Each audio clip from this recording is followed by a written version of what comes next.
Let's visit the 90s all over again. Put on those hammer pants. This is Dope Nostalgia.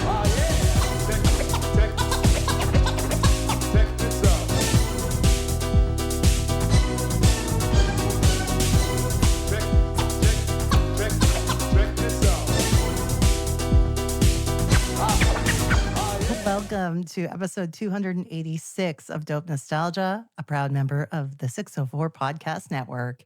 And I'm Naomi, your host. Today's special guest has been on the show a few times now. It's always nice to chat with him. He's very knowledgeable, and he has his own podcast called 80s and 90s Uncensored. He recently did a really cool episode about how Columbia House and BMG music clubs worked. If you really want to get into the details of it, it's a really good deep dive. But he's back to talk to us today about Chris Issak. Here's some information on the guy. Wikipedia moment. Please bear in mind that Wikipedia can be edited by anyone at any time. If I am reading you the artist's bio, then you know it's information straight from the source. With his signature croon, slick-back pompadour, and reverb-drenched guitar tone, Chris Issak has carved out one of the most recognizable soundscapes in American roots, rock, and pop. Drawing frequent comparisons to legends like Roy Orbison, Elvis Presley, and Duane Eddy, Issak managed to bring a nostalgic 1950s rockabilly revivalist aesthetic straight into the modern era. Born and raised in Stockton, California, Issak wasn't always destined for the stage. In high school, he served as class president and valedictorian before earning a degree in English and communications. But music soon took over. In the early 1980s, he formed his long-running backing band Silvertone and secured a recording contract with Warner Brothers Records. While his two first albums built a devoted, critically acclaimed following, it was his 1989 album Heart-Shaped World that truly blew the doors open, thanks to a single called Wicked Game. When director David Lynch featured an instrumental version of Wicked Game in his film Wild at Heart, an Atlanta radio host put the vocal track on air. It quickly surged into the top 10, propelled further by an iconic music video featuring supermodel Helena Christensen. Wicked Game established Issak as a master of atmospheric, heartbreak-laden ballads, paving the way for further international hits like Blue Hotel, Somebody's Crying, and Baby Did a Bad, Bad Thing, which famously anchored the soundtrack to Stanley Kubrick's Eyes Wide Shut. Beyond the recording studio, Isaac's charisma made him a natural on camera. He's built an impressive acting resume with memorable roles in major films like The Silence of the Lambs, That Thing You Do, and David Lynch's Twin Peaks' Fire Walk with Me. He even starred in his own critically acclaimed comedy series, The Chris Issak Show, and hosted The Chris Issak Hour. Through 13 studio albums, decades of relentless touring, and a career spanning over 40 years, Chris Issak remains a true modern classic, proving that moody, timeless rock and roll never goes out of style. Well, it's nice to have Milo back on the show, and this was his pick this week, so here he is from the 80s and 90s Uncensored Podcast. All right. Welcome back, Milo, from 80s and 90s Uncensored Podcast. How have you been? I have been great, thank you. I just listened to a recent episode of yours about the Columbia House Music Club. Yeah, Columbia House and BMG. Yes. Yeah. Yes. I liked all the information you provided, like the actual history of it and everything, because I wasn't aware of where it started. Yeah, I've changed the format this year a little bit. So Jamie has stepped away from the podcast, my former co-host, to kind of focus on other things. And so what I've started doing is alternating. So occasionally I'll have guests on and it'll be a, conversation about whatever subject. But then I've also started doing more research type episodes, and that was that one, where I'll actually go into the history of something, research the hell out of it. I write it up. They take a bit more time, but I think they're kind of an interesting, I learned so much more doing that because I remember getting my Columbia House cassettes and then eventually CDs, but I didn't really know enough about the history of them. And so it was it was a fun one to research. And I kind of like putting the episodes together because I'll mix in like occasional little music and that kind of stuff. So they're more produced than the other format of the show. I like what you did. I thought it was really great. And, thank you. Yeah. I've always wondered what it would be like to do a podcast where you don't have a guest and you're just like, telling a story or facts. Oh, by the way, that's also Milo. Milo the cat. It's a common cat Milo the name. I cat. know. I'm used to it. Yeah. That was his name when I adopted him, and I wanted to name him Arsenio, but so that's his middle name, Milo Milo Arsenio. Arsenio. Yes. Nice. Yeah. Anyway, yeah, no, I really like what you're doing. Thank you. Okay? Just one second. I have to pull my list. I'm a little wacky today. No worries.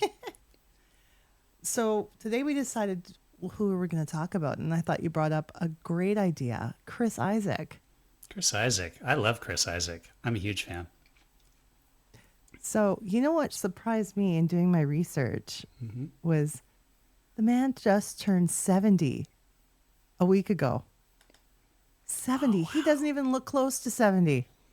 He doesn't. I follow him online, and he'll post stuff all the time. Like, he doesn't. I mean, he's certainly showing some age, but not that old, huh? Yeah. No, he looks younger than John Bon Jovi, who's like 60. Mm-hmm. Yeah, he's aging well. Very much so. Very much so. How did you get into Chris Isaac's music? What appealed to you? It was, I mean, for me, obviously, I think the way everybody got into Chris Isaac music was Wicked Games, right? Like, that song got so much airplay back in the day. And I love singer-songwriter type music anyways. Like, I like the guitar, I like that kind of stuff. So in general, his style of music is the kind of music that I love to listen to. And so I got that CD, or I think, yeah, it was definitely the CD when I got it. And then I had quite a few of his CDs for a while. And I've seen him in concert twice.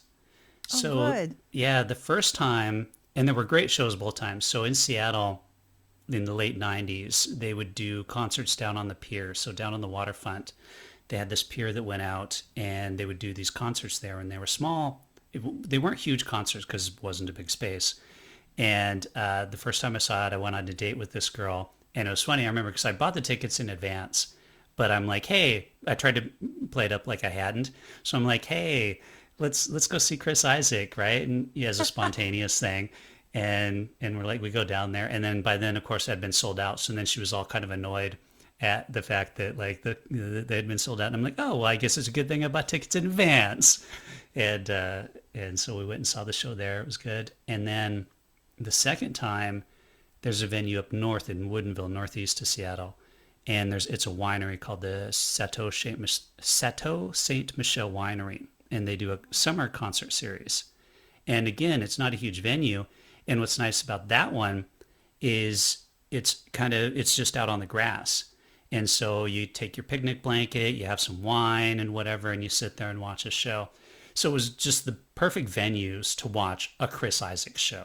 And his shows are so much fun because he comes out in these like different suits. He's very stylish. At one point, he'll come out in a suit that's all covered in mirrors, and it reflects the light everywhere. And like, it's just a lot of fun to watch his shows. Have you ever seen him? No, I haven't. If you get a chance, I would recommend it, especially now that he's getting older. He's probably going to start slowing down. But if you get a chance, he puts on a really fun show. And I like the fact that he generally tends to play in smaller venues as well, to where you really get to enjoy him. That's always better, you know. But like, I know sometimes it's all about capacity. But I've noticed too that this year and last year, concerts haven't been selling like they used to. Maybe it's the price of tickets is insane. I think it's a mix of things, but yeah, a lot of it has to do with the price of tickets. The Black Keys, I know last year can't normally play larger venues, and they canceled a bunch of shows for that reason. They weren't selling that many tickets.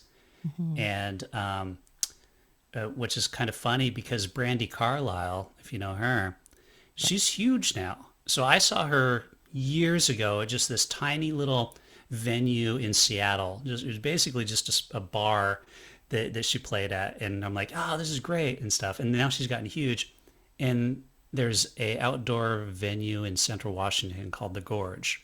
It's a big, massive venue. And she's doing 3 nights of shows there. And it's like, how is she so popular that she's selling at these massive places to go from the really humble beginnings? Like, I love her as well. And then the Black Keys are struggling, and they're a kind of a band that you would picture playing large venues, like, that kind of good blues rock music that they do. So I don't get it either. Like, yeah, it's weird. Even some of the biggest artists of today are struggling to sell tickets. And I don't think it's a lack of demand to see them. I think it's the prices, probably. I think it is too. I haven't gone to a big show in a while for that reason. Even the Brandy Carlo one, I looked at it and I'm like, I love her, but do I want to drive all the way over there and spend that much on a ticket? I'm like, not really. I hear ya. That's true. You don't have to answer this question if you don't want to, but what's the most you've ever spent on a concert ticket? Not a lot. Okay. Yeah, I've been to a few, like, of the, where it's like a weekend kind of thing. So that's probably the most, because those would have been pretty expensive. But like an individual ticket, $80 maybe. Like, that's probably the most I've spent on a ticket, if that. Like, Okay, that's pretty impressive. Yeah. That's really impressive. I'm actually very embarrassed to say mine, because people are going to be like, are you nuts? Yes, I am. It was for the Barstool seat at the New Kids on the Block concert in Vegas in February. It was $2,000. Oh my God, there's no way. Canadian. No way. Canadian. Which is probably $80 US. Just kidding. Sure. Yeah. You wish. Exchange rates aren't that good anymore. Anyways, I've admitted it. It's a problem. I have it. It was fun though. Anyway, back to our topic. Yeah. Now, the albums, his first album came out in 1985. Silvertone, Okay. named after his guitar, and his band was also named after the guitar line, the brand. Mm-hmm. Did you have some of those early albums? I didn't. Let's see. What did I have? Looking at his discography. Did I have Chris Isaac? I think I had a second album. I definitely had Heart-Shaped World and San Francisco Days. I had the Baja Sessions. I think that's it. I feel like I had 4 Chris Isaac albums. Okay, that's pretty good, because he's had like 13 or something like that. Yeah, let's see here. Forever Blue. Okay, I had Forever Blue. Is that what the album? No, there's no album called Forever Blue. Yes, there is. 1995. Okay, there it is. Basically, what I'm doing here is I'm looking. So I took all my CDs and I burnt them and put them on my computer. And so I'm looking at my Chris Isaac folder. So I've got Forever Blue, Heart-Shaped World, San Francisco Days, Baja Sessions, Mr. Lucky, and then just some various random songs that I must have like copied at some point in time. It looks Nice. like. Well, the majority of it is concentrated in the 90s. There are, 4 albums in the 90s. 1989 is when Heart-Shaped World came out, so that kind of bleeds over, but that is the one I believe that Wicked Game came from. Yeah. That had to have been his hugest selling album. And that was to do with his collaboration with the producer of Wild at Heart. Oh, the, really? The director, David Lynch. Oh, really? David Lynch was involved with the album Heart-Shaped World. Well, he was the director of Wild at Heart, and he wanted Chris's music, and he had Chris's music in his movies before. Oh, that's it. Okay, I thought he was involved with the album. Yeah, that's a good film. Have you seen it? Wild at Heart? I'm sure I did. I don't remember it, but I'm pretty sure I did. I just Is that with Nicolas Cage? Nicolas Cage, yeah. I just recently showed it to my wife maybe a month or 2 ago because I'm a huge David Lynch fan. And so I'm slowly easing her into Lynchian films. And Wild at Heart's a good like intro movie because it's got a very linear storyline. It's not too out there or anything like that. So it's a good introduction to David Lynch. You don't want to start with some more of his out there stuff. Baby steps. Exactly. Right. So yeah, he had established quite a relationship with David Lynch because some of his bit acting parts were also in some of his movies and shows like Twin Peaks and whatnot as well. right? Yeah, I liked him. He hasn't done a lot of acting stuff, and I think it's a bit too much of playing himself. Like, I know he did that TV show, the Chris Isaac show, of which I remember watching. It was on Showtime, so I don't know if I ever had Showtime, but I remember watching a couple episodes at some point, and it wasn't that exciting. Like, it was cool in the sense that you got to hear a lot of his music, but it was mostly him just kind of like, I think if I remember correctly, it was just trying to, date women and like be in a band and, just a day in the life of a fictional Chris Isaac kind of thing. Yeah. And I think they tried to put humor in it, but it wasn't really all that funny. So Yeah, it was like, okay, so in Canada we would see it on, I think it was Much More Music, because we had Much Music and Much More Music, two networks, and it was a regular staple on one of those networks. And I see the ads for it, and I just didn't bother watch it. I thought, I don't know, maybe I was really young at the time, and I just thought this was like over my head or something. But anyways, I wasn't interested in watching it. yeah, I kind of feel like I kind of want to watch it now just to see if maybe now that I'd appreciate it more, but I didn't at the time. I almost watched an episode yesterday, but I was like, no, I'm still not that interested. I don't know why. It's just something about it. It just does not look interesting. Even though you love Chris Isaac, you're like, I love him, but do I really want to watch this? And we both like music a lot, obviously. So I'm just like, oh, this should be an interesting storyline about, a fictional rock star life. And I just don't care. I don't know. Yeah, sounds about right. But he is a perpetual bachelor. I don't know if he's ever been in a serious relationship at all, but he's definitely never been married and doesn't have kids.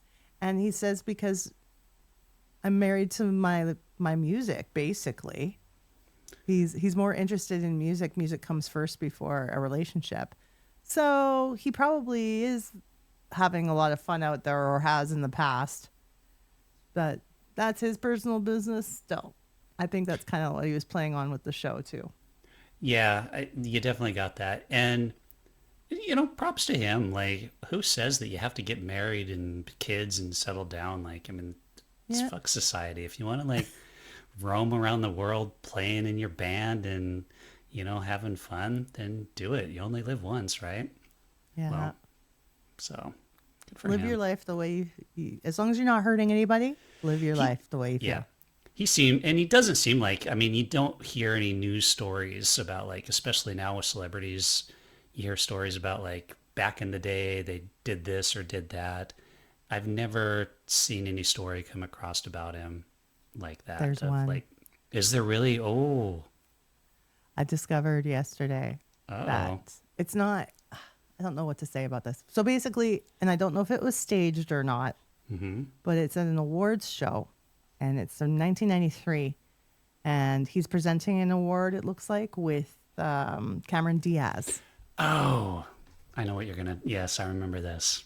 Either presenting or just at one, I don't know what show it was, but Jim Carrey was in the audience too. And they had just done The Mask together, the movie. But on the video clip I saw on YouTube, it looks like Chris is trying to force a kiss on her. And she's just trying to, like, get away from him. It does. I'll give you that, because I remember this now, yeah. And it does. He really does look like he's trying to force a kiss on her. And she really does look like, get off me. Like, Yeah. Which I mean, it didn't look staged. But then for some reason, Jim Carrey goes up on stage and then he tries to kiss Chris Isaac. Give him some of his own medicine, I suppose. Yeah, I guess that's a Jim Carrey way of responding to something like that.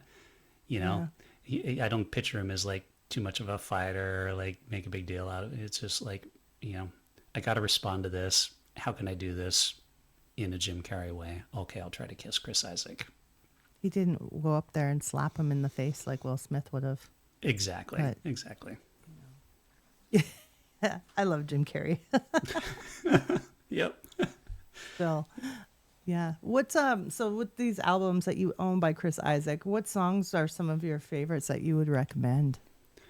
There is, he does a couple Elvis covers that are always fun to do. He does Blue Moon, which I think is a really nice one. I liked, he did one of his later albums, Mr. Lucky. I think it was probably, maybe it might have even been his last biggest hit, was We Let Her Down. Mm-hmm. That one I really enjoy as well. And then I'm So Lonesome I Could Cry. That's a good one too. So he does a lot of really fun covers that I really like. Like I'm So Lonesome's good, Blue Moon's good. And then of course, any of We Let Her Down I really liked. Wicked Games, obviously, everybody loves that song, although it has kind of got done to death. It's still so popular. Mm-hmm. And as a karaoke aficionado and host, let me tell you, it gets done a lot to this day. Yeah, so you're probably sick of it as well then. You're like, no more Wicked Games. Do something It always else. depends too, but yes. It's funny because talking about that video, that's like just an absolute classic of a video. Black and white, directed by Herb Ritts, who was an astounding photographer and director at the time. He also directed In the Closet with Michael Jackson and Naomi Campbell. So Herb Ritts, because he was a fashion photographer, he worked with supermodels all the time. So it was very easy for him to find and bring in Helena Christensen. She's one of the most gorgeous girls in the world. And yeah, she did the video. Apparently, like when they were filming, she was topless for some of it. They were trying to cover her breasts with her hair extensions, but it didn't always work. And there were people who worked at the beach who were complaining about her nudity, and everyone who went to go talk to them were like, we're filming a video here. They would just kind of like scoffed at these people. And then until she went over and talked to them, then all of a sudden they're like, oh, it's okay. Sure. Go ahead. Nice. Yeah. Was it like one of those stories where like it looks all like sweet and romantic on film, but in actuality the water was like super cold and like sand was everywhere and it's just a miserable experience? It looks like they would have been very exfoliated after this video because they have a lot of sand on them. I didn't read any commentary about the miserable parts, but I'm sure like that was sand can be a problem. But I heard that Chris's girlfriend at the time, I guess he was dating somebody. Chris's girlfriend at the time thought he was cheating on her with her because apparently Helena had a smaller hotel room than Chris, so Chris switched rooms. The girlfriend calls the room and Helena Christensen answers the phone. Oh. So And she's like, no, we switched rooms. Really? right. Yeah. And the relationship ended shortly after. He wasn't going to stay in it anyway. There's probably some, like, he probably lets people know. He's like, look, honey, we'll date for a while, but just so you know, this relationship has a limited life. You got to be okay with that. You know, I respect that. I respect that. What I hate is when they don't tell you that, or that they're just having a fun and then they lead people on. That's when it's a problem. But if you're honest right up from the beginning, good on you. Yeah. Hopefully he is. I mean, hopefully he's like, look, my music career is number one. And, you know, while we're together, we'll enjoy, have a good time and stuff, but it's not going to last. Yeah. So that's probably what broke that relationship. Yeah. And I think Helena Christensen might have been dating Michael Hutchence of In Excess at the time. Yeah, you don't hear too much about her other than the girl from the Chris Isaac video. Yeah, not anymore. But like in my teenage years when that came out, my girlfriends and I, we would be looking at fashion magazines all the time, and we were just loving all the supermodels. We'd like, I don't know why we were so obsessed with the whole supermodel culture, but we loved Helena Christensen. So to see her in that video, we were like, it's almost like you feel proud of her that she did it, she made it. She's not just in the magazine. Not like they were doing anything wrong. They were making thousands of dollars a day. Yeah. Just modeling, but She made it. She's a success. She's in a music video. That's the next step for a model. yeah, there were quite a few. But yeah, can you think of any duets that he's done in his career? Oh, that's a good question. Has he? He must have. Let me look that up while you're thinking. That's why I like to keep the side screen going here so I can just look stuff up. Yeah, I'm kind of looking too. Down his list, I don't see any of the music I have of his. I don't see anything that brings duet to me. Oh, no. With Trisha Yearwood, he did a duet called "Breaking Apart." Oh, I don't know that one. It's from the San Francisco Days album. Okay. The Elvis movie soundtrack, "Cotton Candy Land," with Stevie Nicks. What? He did a duet with Stevie Nicks? Oh, I gotta listen to that. Apparently, Ray Charles. He's saying "Alive, You Are My Sunshine." I don't know about that. Like, I'd love the idea of him doing a duet with Ray Charles, but a rendition of "You Are My Sunshine"? Yeah. Blueberry Hill. He did a cover with French rock icon Johnny Hallyday, who I have no idea who that is. And Nicole Atkins, who I also don't know who that is, doing a cover of Everly Brothers' "Sweet Dreams." That is all I've seen here for duets. Sweet Dreams? That might be kind of a good one, though. Yeah. Oh, and live he's performed with Lana Del Rey, "Wicked Game" too. He's probably done that with a lot of different people. Yeah, live. That song's been everywhere. Yeah. Wow. The 2 times I saw him, he did not do duets with that song. Both shows, by the way, were very similar shows. So, like, he's definitely got his set that he does, and his setup for the songs and stuff like that, and the costume changes. Both shows were pretty consistent. I don't know if they still are, because that was quite a while ago, the last time, but it was pretty funny that, like, I'm like, oh yeah, I remember this from the last time I saw him. I remember that flashy suit. I wonder if he's going to still be touring at all, or if he's retired from touring yet. So I looked him up today, actually, and he's touring right now in Europe. Excellent. Yeah. So he's got a bunch of, like, European shows planned at the moment. And here I am in the United States. Well, I'm sure at some point when he decides to do his last tour, I'm sure the U.S. will be very much included in that. Mm-hmm. I think it's usually a good sign to see an American artist still performing worldwide, because it means they're still on their game. Yeah. I don't think he's ready to call it quits yet. No. Stuff I see him post online, like he'll post little songs and stuff. His dog just died. Did you see that? Yeah. Mm-hmm. That's heartbreaking. Yeah. See, the guy loves his dog. How could he be a bad person? No, he's a good guy. If you love animals, you're a good person. That's what I'm saying. And he seemed very attached to the little thing. But yeah, I can't think of any other controversies with him or anything crazy like that. I think he's just pretty much straight ahead. I like "Baby Did a Bad Bad Thing." I like that song. That's a good one. Mm-hmm. That was from the Eyes Wide Shut soundtrack, the Tom Cruise and Nicole Kidman movie that got panned big time by Stanley Kubrick. I feel like I need to rewatch that, because I also remember disliking it when I first watched it. But I wonder if time has made that a better movie. And I Opened don't know. your eyes. Maybe. I'm so funny. Yeah. Funny. But no, like, I wonder the same thing, because I'm in the same boat as you. When I watched it, I was like, this is kind of stupid or weird or... Yeah, maybe. I think maybe I just was expecting more from it or something, you know? Who knows? See, watch it with your wife. Maybe we'll watch it and see what she thinks.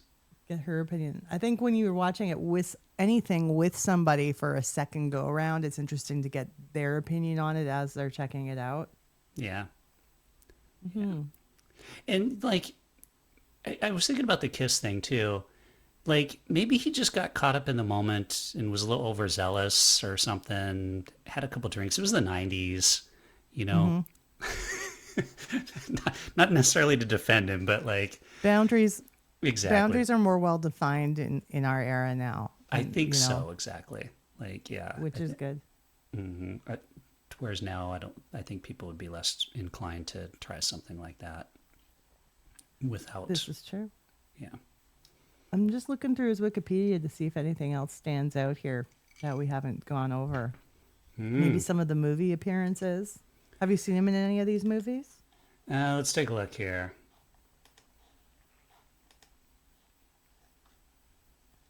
So the songs Gone Ridin' and Livin' for Your Lovin' were his songs from Silvertone that were in David Lynch's 1986 film Blue Velvet. So that's where his relationship started, with him musically adding to his soundtracks. Ah. Yeah, that's a good film. Great David Lynch film. Let's see. I've seen Silence of the Lambs, but it says SWAT Commander. So I don't remember his character from Silence of the Lambs, but it was so long ago that I saw that. And if he was just SWAT Commander, it couldn't have been a big role.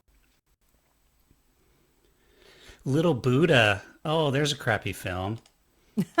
With Keanu Reeves? Yeah. Ugh. Keanu Reeves, I love him to death, but he did have some pretty shitty, weird movies in the beginning of his career. He really did. Like, it took me a while to start to like Keanu Reeves because of stuff like that. And I'm like, and it's I think it really helps that, like, personally, he's considered to be the world's nicest human being. And like, that really helps. And then obviously he did films later on that were great films. But yeah, you watch Little Buddha and you're like, oh man, how does this guy ever end up having a career? And why would they cast him in the first place? I'm sure I've seen it because my younger sister went through a phase where she was obsessed with Keanu Reeves. So we watched all of his movies, even the really bad ones like River's Edge. We had to watch that one over and over. That's my introduction to Crispin Glover. Ooh. Yeah. He did some weird films. Yeah. You could do a whole podcast series just about like Crispin Glover films. He's an interesting fellow. For sure. Dirty Shame. Like, I remember that film coming out, but I never saw it. But I feel like it's a weird film worth watching. Tracy Ullman, Johnny Knoxville, Selma Blair, and Chris Isaac. Yeah. And I remember seeing something about it. And I think it's like I can't remember who directed it, but like, I remember it coming across as just kind of this, John Waters. That's why. Because it's a John Waters film. Yeah. Another kooky character. Mm-hmm. And so it's on my to-watch list. I just have kind of forgot about it until just now. Now I feel like maybe I need to watch it. The music video for Baby Did a Bad Bad Thing was also directed by Herb Ritts as well, but it was shot in color, which is different because Herb Ritts tended to do things in black and white. And it featured Isaac with another supermodel. Of French course. Supermodel, I don't want to pronounce her name wrong. Letitia Casta. Okay. Letitia Casta. Yeah, sure. Yeah, in a motel room. So Ooh. I haven't seen that one yet. After these messages, we'll be right back. Hello, listeners. It has been such an experience doing this show for the last 5+ years, but it gets expensive. If you didn't know, there's a lot of costs that go into making a podcast. That's why we have our Patreon page, patreon.com/dope nostalgia. That's where you can go and subscribe, get all the extra details, bonus videos, and early podcast release for as little as $1 a month. Please subscribe today and help support one of your favorite podcasts. What's up, guys? David Sharp here. You are listening to the Dope Nostalgia Podcast. Welcome to Foo's Files, the ultimate podcast for fans of the Foo Fighters. Throughout this series, we'll be celebrating the enduring popularity, influence, and legacy of one of the world's biggest rock bands through the eyes of fans, musicians, and other key contributors. Find out what it's like to work at close quarters with Dave Grohl. I was probably always his biggest cheerleader to let him know that his talent was real. Explore the band's influence and cultural impact on music and beyond. What makes this band unique compared to other acts is how the band interacts with fans, and that influences how the fans treat each other. if it wasn't for the Foo Fighters, I would have not had the last 20 years of my life in the way that I've lived. And hear how lifelong bonds and friendships have been formed among a global community of loyal Foo Fighters fans. The group of people that I've met through this band are my best friends, are the closest friends, and that is more than the band, I think. I'll be your host, Dan Harrison, a media professional from the UK and a Foo Fighters fan of more than 20 years. Join me on this celebration of all things Foo by hitting the follow or subscribe button now on your favourite podcast app. Hello there, I am Jonathan Simkin. I'm the president of 604 Records. I'm here to welcome you to my new podcast, I Hate Simkin. It's not really about hatred of Simkin, though. That's what my life's about, but that's not what the podcast is about. I think if you watch it, you're going to learn some pretty interesting things about what goes on behind the scenes in the music business, how it works, and by that I mean how it really works, how it works when you're behind the scenes. And not just things like how do you make a hit, but even all the petty kind of stuff. Who was fighting with who? Why were they fighting? Something about being with my wife and running into him. I just saw red, and we actually got into a fist fight. So you're going to hear all sorts of weirdo gossip spoken by a bunch of old in the music business like me. I'm going to have guests like Mike Kruger from Nickelback, Michael McCarty, Jody Ferniehow, and if you like what you hear, and I know you're going to, you should hit the subscribe button. It's going to be all sorts of crazy week after week.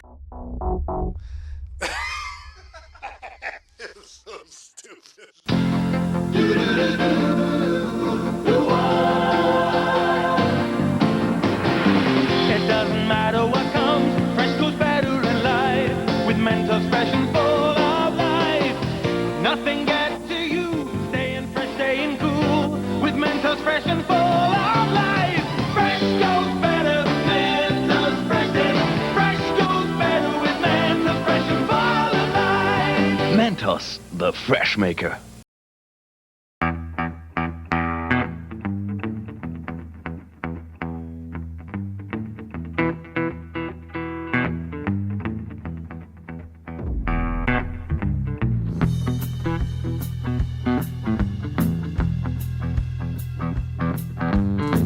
Baby did a bad, bad thing. Baby did a bad, bad thing. Baby did a bad, bad thing. Baby did a bad, bad thing. You ever love someone so much you thought your little heart was gonna break in two? I didn't think so. You ever try with all your heart and soul to get your lover back to you? I wanna hope so. You ever pray with all your heart and soul just to watch her walk away? Baby did a bad, bad thing. Baby did a bad, bad thing.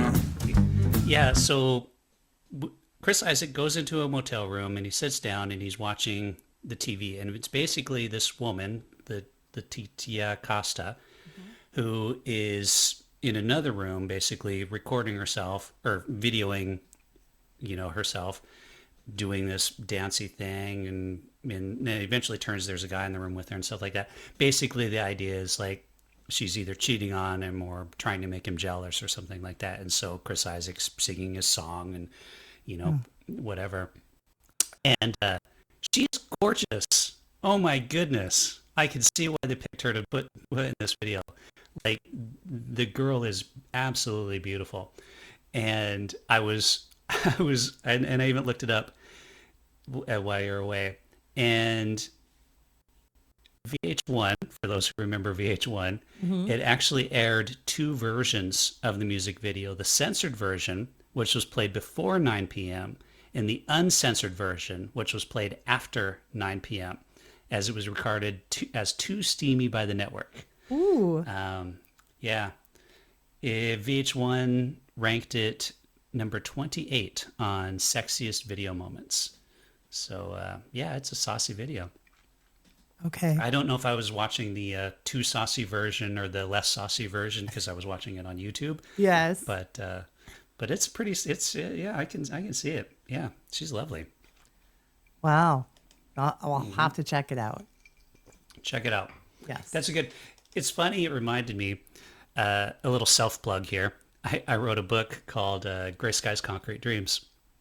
And in the book, there is she's a dancer, but she's singing and dancing, doing like a strip tease thing in one of the scenes in a music venue.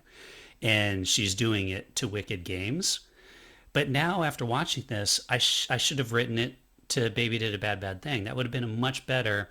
But what I had her doing was doing it as like a more like upbeat kind of, sultry, upbeat dance version of the song versus the version we're used to. But now after watching Baby Did a Bad Bad Thing, I'm like, I should have had her doing it to Baby Did a Bad Bad Thing instead in the book. I think that would have worked better. Oh, that's okay. You can do it again. Yeah. Yeah, in the sequel.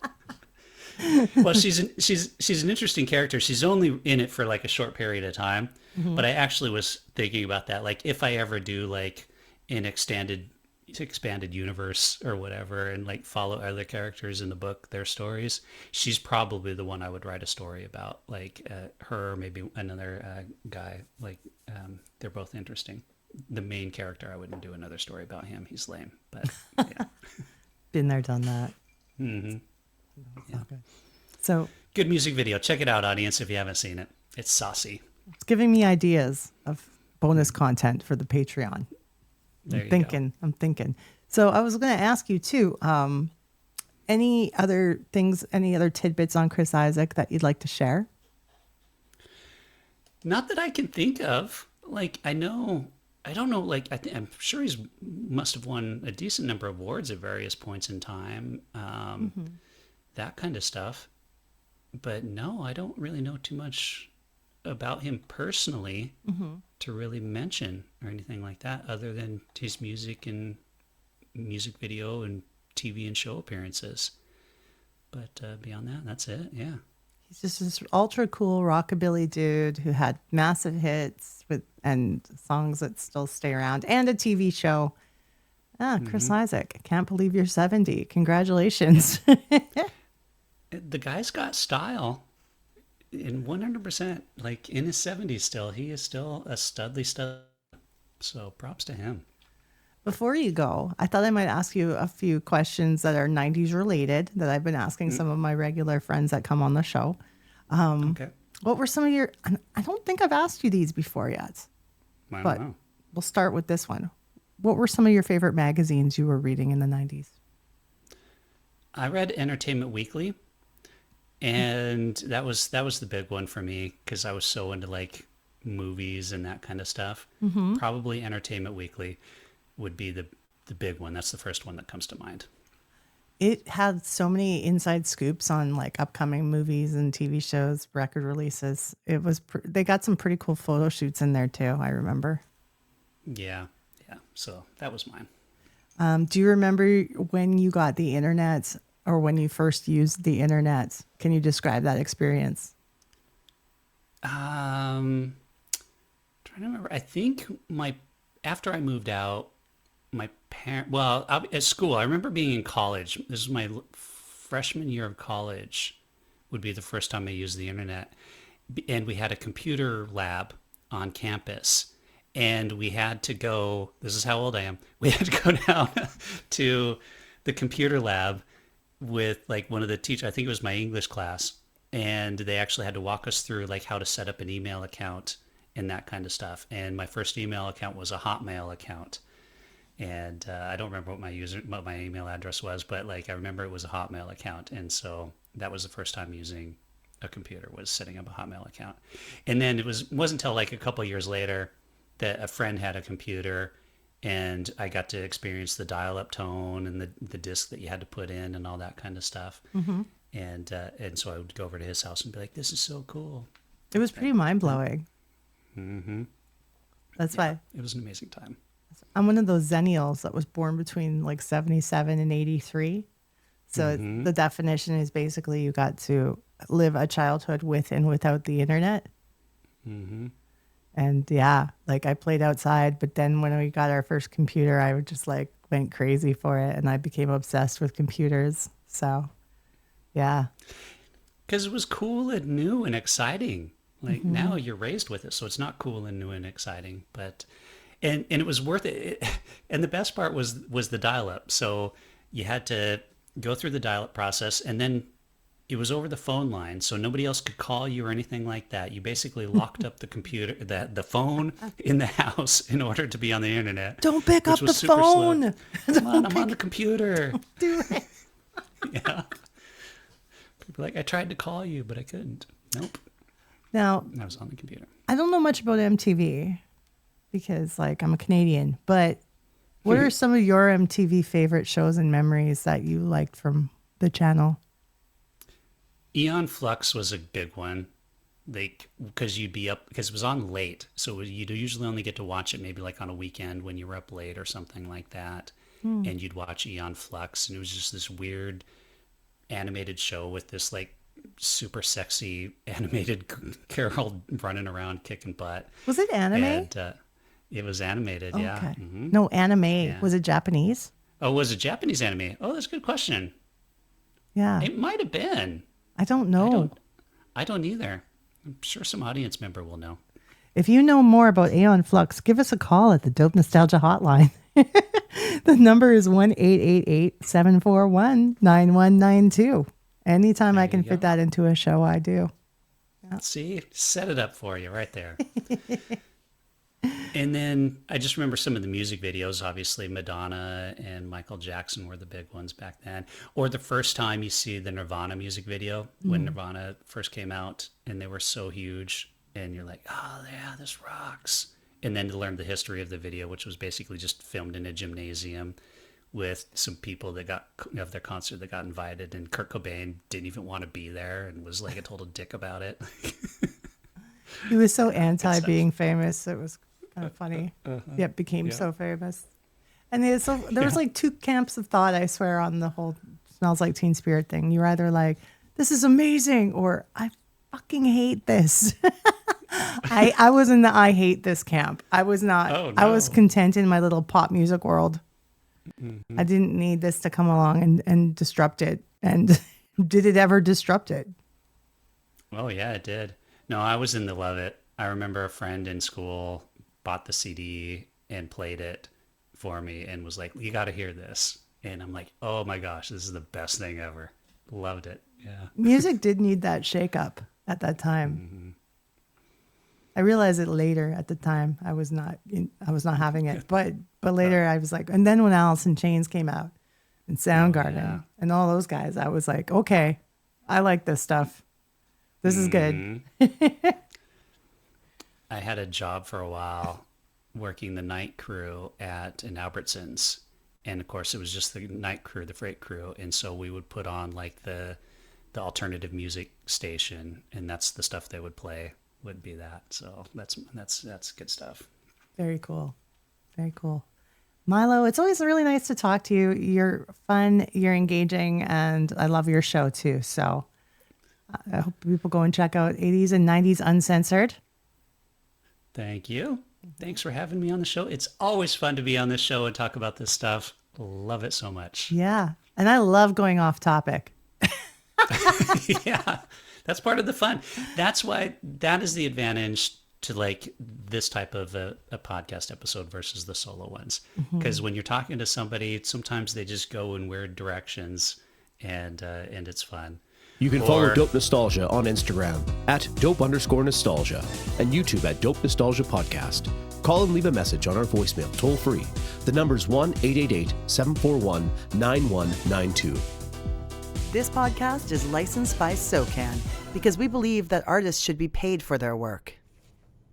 Hey friends. I kind of miss getting those messages on my answering machine like we used to back in the day.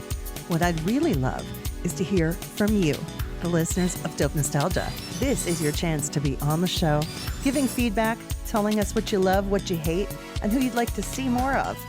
Call us at our new toll-free number, 1-888-741-9192. Leave us some feedback. Your message could be played on the show.